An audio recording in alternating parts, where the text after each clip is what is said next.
جو secure communication ہوتی ہے وہ اس میں کچھ مسئلہ آیا ہوا تھا.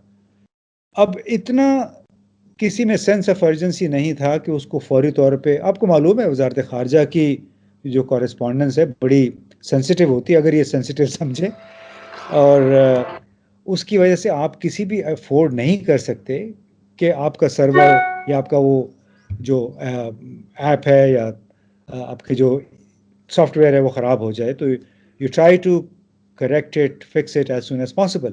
اور یہ مجھے ایک سفیر صاحب نے بتایا کہ آپ کسی کو نہ بتائیں. اب چونکہ سال گزر گیا تو چلے میں بتا دیتا ہوں کہ وہ بھی ایک میرے لیے ایک شوق تھا وہ، کہ کس طرح جو وزارت خارجہ جس کو آپ سمجھتے ہیں کہ سب سے اچھی وزارت کے طور پہ کام کر رہی ہوگی، اور اس میں اس قسم کے چیز آپ بالکل پرامپٹلی ایک دوسرے کے ساتھ کمیونیکیٹ کرتے ہیں، وہ نہیں کر پائی. اب اس کی بنیادی وجہ اس بیوروکریسی کی ہے کہ یہ ہر بندہ اپنے پریویلیجز پہ، اپنی پروموشنز پہ لگا ہوا ہے، بس اپنی نوکری کر رہے ہیں، کوئی کمیشن کے ساتھ کام میرا خیال ہے نہیں کرتے، جس کی نہیں ہو وجہ رہا. جی سوری، میں آپ کی بات کاٹ رہا ہوں. پنجاب کے اندر آپ بے بیوروکریسی کچھ ہے. چین کیونکہ میں سوری، آپ بے چین ہو رہے ہیں کیونکہ میں تھوڑا سا شاید ہٹ گیا ہوں موضوع سے. نہیں، you are right on the track. لیکن پنجاب کے اندر بیوروکریسی نہیں، جو کچھ ہوا ہے یہ بیوروکریسی کا اثر کیا دھرا ہے جو کچھ پنجاب کے اندر ہوا. پنجاب کے اندر کیا ہوا؟ سر وہ ڈلیور نہیں کر پائے. خبریں یہی بتاتی ہیں، حالات یہی بتاتے ہیں. افسانہ جو لکھا جا رہا ہے کہ پنجاب ڈلیور نہیں کرا، بزدار صاحب کو خدا کے لیے بدل دیں. سر یہ مسئلہ بیوروکریسی کا ہے. فائلیں آگے نہیں جانے دی جا رہی، وہ اندر ہی گھوم رہی ہیں. اس میں تو کوئی شک ہی نہیں ہے کہ جس انداز میں وہ افسران جو کہ گزشتہ 35-40 برسوں سے کسی کی خدمت میں ہیں، جن کی دو جنریشنز ایک خاندان کی خدمت میں، دوسری اس وقت جنریشن چل رہی ہے، تو انہوں نے بہت سارے ان پہ فیورز بھی کی ہوئی ہیں، مراعات دی ہوئی ہیں. تو انہوں نے بڑے سسٹمیٹیکلی جہاں جہاں پہ پروجیکٹ آتا ہے اس کو بلاک کرنے کا بڑا آسان طریقہ ہوتا ہے کہ وزیر اعلیٰ نے کسی چیز کی منظوری دے دی ہے، یا چیف سیکریٹری نے کسی چیز کی منظوری دے دی ہے، تو وہ جو نیچے افسر بیٹھا ہوتا ہے چونکہ وہ کام نہیں کرنا چاہتا، اس کا مطلب تو ڈیلے کرنا ہے، وہ اس پہ کچھ کامنٹس لکھ دیتے ہیں، کوئی اعتراض کر دیتے ہیں اس پہ، کوئی قانونی سکم اس میں سے نکال کے، ٹیکنیکل کوئی نقطہ نکال کے. جیسا کہ قطر میں ہوا، آپ نے بتایا تھا کہ وہ پاور پلانٹ نہیں لگ سکا. انہوں نے کہا کہ جا کے ماحولیات کی جو ایجنسی ہے اس سے کلیئرنس لے کر آئیں. ہاں، وہ اس طرح انہوں نے اس معاملے کو، ایک ارجنٹ معاملے کو اپنے انوائرمنٹل پروٹیکشن ایجنسی کے حوالے کر دیا کہ جیسے پاکستان میں کبھی کوئلے کا پلانٹ لگا ہی نہیں ہے. حالانکہ آپ دیکھیے کہ شہباز شریف صاحب نے جو نندی پور کا پلانٹ ہے، پاکستان کی تاریخ میں ایک بہت بڑا سکینڈل اس لحاظ سے ہے کہ اس کے لیے، اس پلانٹ کے لیے کوئلہ آتا تھا یا آ رہا ہے جنوبی افریقہ سے، پورٹ قاسم پہنچتا ہے، پورٹ قاسم سے پھر کھلی ٹرین میں، یعنی آپ اس کا انوائرمنٹل اس کا نقصان، کوئلہ کھلی ٹرین میں، کھلے ٹرکوں میں 1400 کلومیٹر کا فاصلہ طے کر کے نندی پور پہنچ کے وہاں پہ پھر جلایا جانا ہے. آپ تصور کریں کہ اس صورتحال کے باوجود انہی کے لوگوں نے جو کہ یہاں پہ بیٹھے ہوئے تھے، انوائرمنٹل پروٹیکشن ایجنسی کے حوالے کر دی کہ آپ ذرا امپیکٹ اسسمنٹ تو کر لیں کہ گوادر میں جب کوئلے کا پلانٹ لگے گا، حالانکہ پورٹ قاسم پہ آلریڈی کام کر رہا تھا وہ، اور پورٹ قاسم کوئی سے اتنی دور تو نہیں ہے.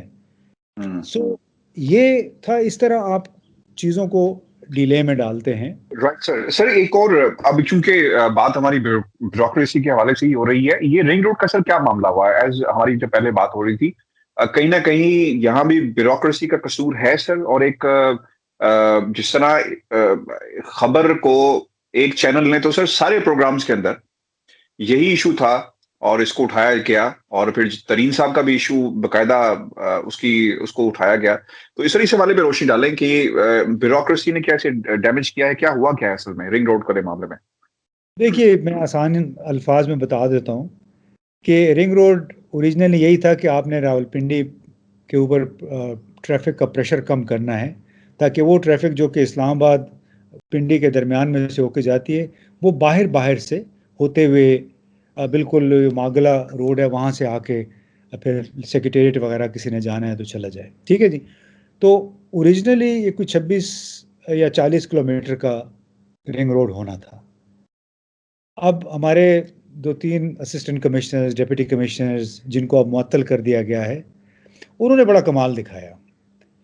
اب ان کو سینکشن تو ہو گیا تھا کہ آپ نے یہ زمینیں بھی آپ ایکوائر کر لیں، یہ نقشہ مطلب بنیادی طور پہ اصولی کہتے ہیں نا منظوری دی گئی تھی. انہوں نے یہ کیا اپنے دوست احباب کے ساتھ مل کے، جو بیوروکریٹس یہاں پہ وزیر اعظم ہاؤس میں سیکریٹریٹ میں بیٹھے ہوں گے، چیف منسٹر سیکریٹریٹ میں، کیونکہ بزنس مین تو ہر حکومت میں ہوتا ہے اور ہر حکومت کے ساتھ ان کے تعلقات ہوتے ہیں، یعنی بیوروکریٹ کے ساتھ. سو ان ماشاء اللہ زبردست ہمارے جو مخلص اور دیانتدار چیف کمشنر، اسسٹنٹ کمشنر تھے، انہوں نے جناب اس میں کم از کم 26 کلومیٹر کا اضافہ کر دیا.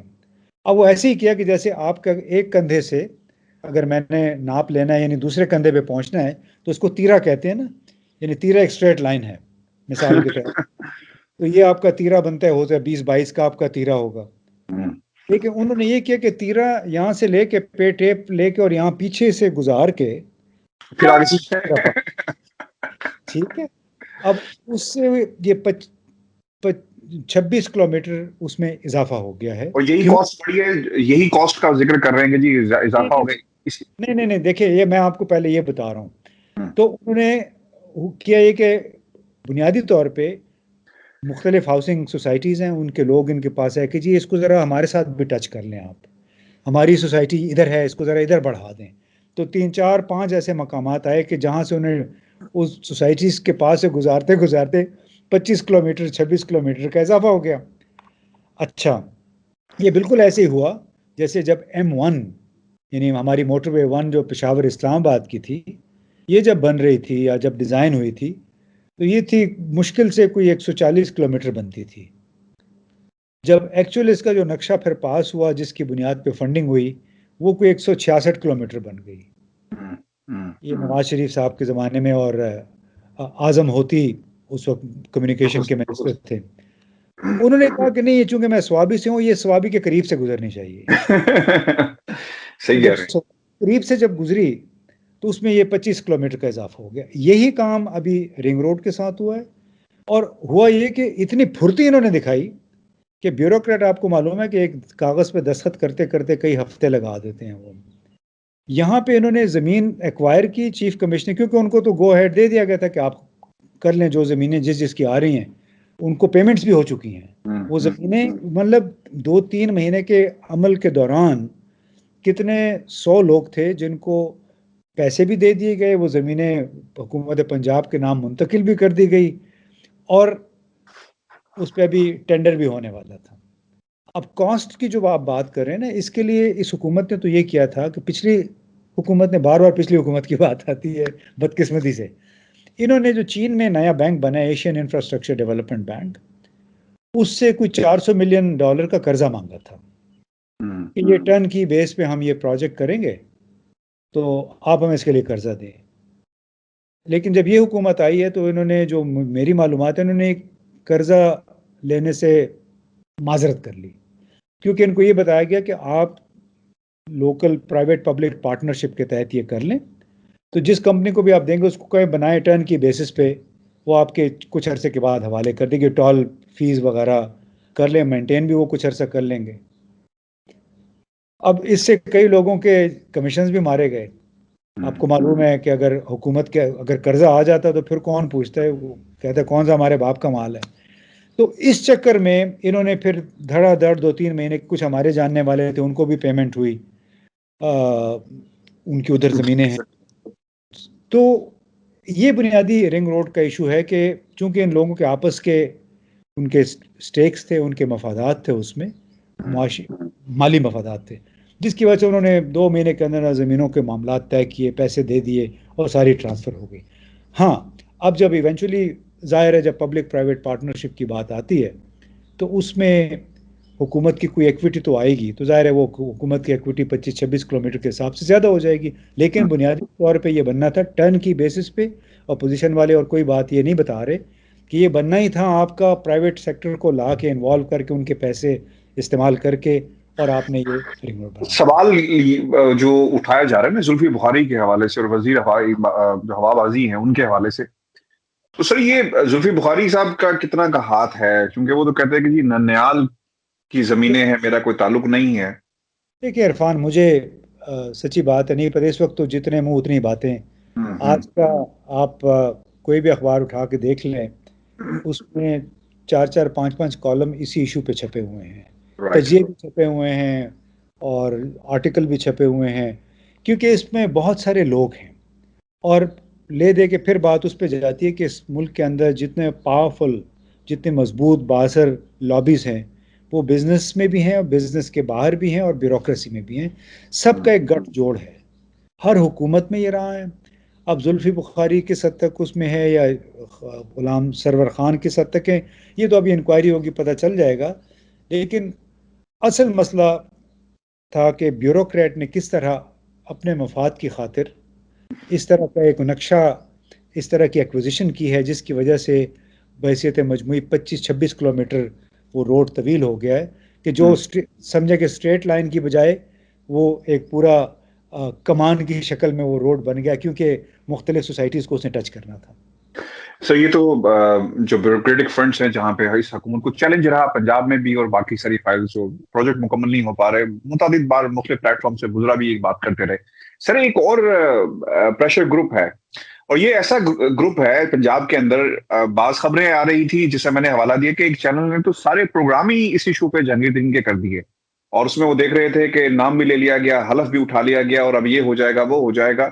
جہانگیر ترین فیکٹر آپ کو لگتا ہے کہ ان کو جگایا گیا ہے؟ یہ نیند میں سوئے ہوئے تھے تو کسی نے ہاتھ لگا کے کہا کہ جناب اٹھ جائیں اور عمران خان صاحب کو ذرا ٹکر دیں؟ آپ کو لگتا ہے خود کسی نے اٹھایا ہے نہیں سوتے ہوئے؟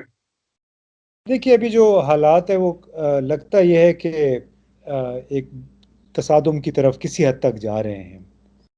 میرا خیال ابتدا میں تھا کہ نہیں، ایسے نہیں ہوگا، لیکن جس انداز میں اب جہانگیر ترین گروپ باقاعدہ باضابطہ طور پہ سامنے آ گیا، اور خیبر پختونخوا میں بھی اس کی بازگشت سنائی دے رہی ہے، تو اس سے یہ لگتا ہے کہ اس کو ایک علیحدہ پریشر گروپ بنا کے، اور جو کئی لوگوں کی خواہش ہے کہ عثمان بزدار کو تبدیل کیا جائے، ان کو ہو سکتا ہے تبدیل کرنے پہ مجبور کر دیا جائے۔